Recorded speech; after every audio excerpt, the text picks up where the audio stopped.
ليه ناس كتيرة بتحس بالوحدة في ألمانيا؟ ناس كتير فاكرة إن الحياة في ألمانيا كلها رفاهية، بس الحقيقة لأ. في ناس كتير قوي عندها مشاكل وبتعاني من الوحدة، والوحدة دي بتؤدي في بعض الأحيان للشعور بالاكتئاب.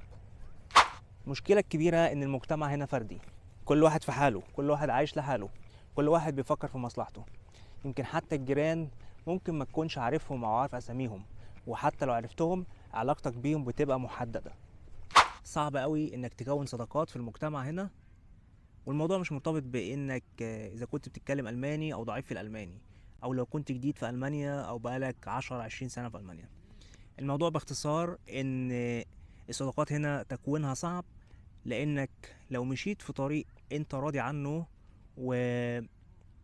وطريق إيجابي، فالعلاقات هتبقى صعبة جدا بالنسبة لك إنك تكونها. ولكن لو مشيت في طريق أنت مش راضي عنه، اللي هو مع التيار، فهتلاقي في ناس كتير قدامك، العلاقات بتكبر، الدايرة بتوسع، بس في الآخر أنت ممكن تروح لسكة أنت مش قدها.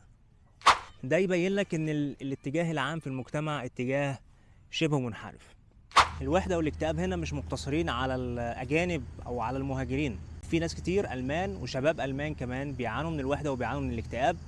ويمكن في بعض المدن أو في كل المدن تقريبا ممكن تبقى ماشي في الشارع وتلاقي ناس كتير فعلا بتكلم نفسها، أو ناس كتير بتعاني من مشاكل نفسية. ويمكن أنا شخصيا بشوف السبب في الموضوع ده كله بإن الواحد مش بيلاقي حد يتكلم معاه، أو مفيش دايرة حواليه من الأصدقاء اللي بيقدر يفضفض معاهم أو يتكلم معاهم. طب الحل إيه في الموضوع ده؟ الحل انك لازم تخرج من الصندوق اللي انت عايش فيه وتفكر بره الصندوق زي ما بيتقال.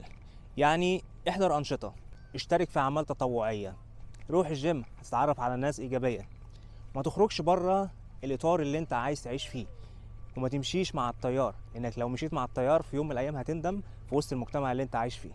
وبرضه خليك على طبيعتك، حتى لو انت مش عارف تكون اصدقاء في الحياه، بس خليك على طبيعتك، لانك طول ما انت على طبيعتك هتتعرف على ناس مشابهين دايما لشخصيتك ومشابهين للاطار اللي انت عايش تعيش فيه. تابعني عشان تعرف ازاي تتغلب على الوحده في الغربه خطوه بخطوه. لو في اي مواضيع او افكار عايزيننا نتكلم فيها في الفيديوهات الجايه، اكتبوا لي في الكومنت، واشوفكم الفيديو الجاي.